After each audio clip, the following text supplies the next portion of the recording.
Hello नमस्कार। म अधिवक्ता प्रितम तामाङ, पेसाले कानुन व्यवसायी। आजको यस भिडियोमा म यहाँहरु समक्ष अत्यन्त महत्त्वपूर्ण विषयको बारेमा कुरा गर्न गइरहेको छु। जस्तै के धेरै समयदेखि पति पत्नी अलग बस्दैमा स्वत आफै सम्बन्ध विच्छेद हुन्छ कि हुँदैन, के छ नेपालको कानुनमा भन्ने यहाँहरुको धेरै जिज्ञासा रहेको कारणले गर्दा आजको यस भिडियो बनाउन गइरहेको छु। फर एक्जाम्पल, तपाईको पत्नी विगत 8-9 वर्षदेखि तपाईको अनुमति नलिई घर छोडेर अलग बसिरहेको अवस्था छ।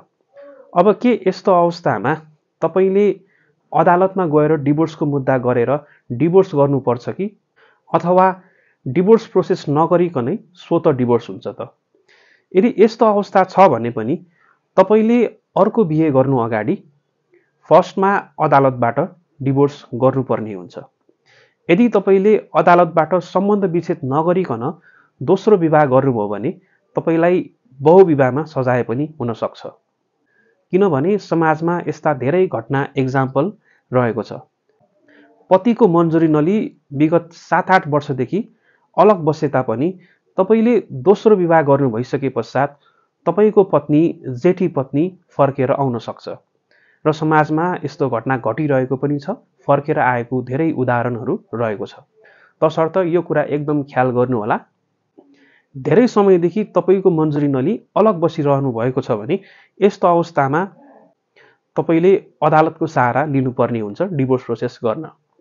फर एक्जाम्पल, तपाईहरुको अंशबन्डा भएको छैन वा मानव छुटी भिन्न बस्नु भएको छैन भने यस्तो अवस्थामा 3 वर्ष वा लगातार 3 वर्ष भन्दा बढी समयदेखि तपाईको पत्नी तपाईको मन्जुरी नलिई अलग बसिरहनु भएको छ भने तपाईले यसलाई आधार बनाएर सम्बन्धित जिल्ला अदालतमा डिभोर्सको प्रोसेस अगाडि बढाउन सक्नुहुन्छ। र यदि तपाईसँग प्रमाण पनि छ र तपाईले पछि मुद्दा जित्नुभयो भने अदालतबाट डिभोर्स हुन सक्छ र त्यसपछि अदालतबाट डिभोर्स भइसकेपछि तपाईले अर्को विवाह गर्न पाउनुहुन्छ। तसर्थ यो कुरा एकदम ख्याल गर्नु होला। सम्बन्ध विच्छेद नभएसम्म दोस्रो विवाह नगर्नु होला।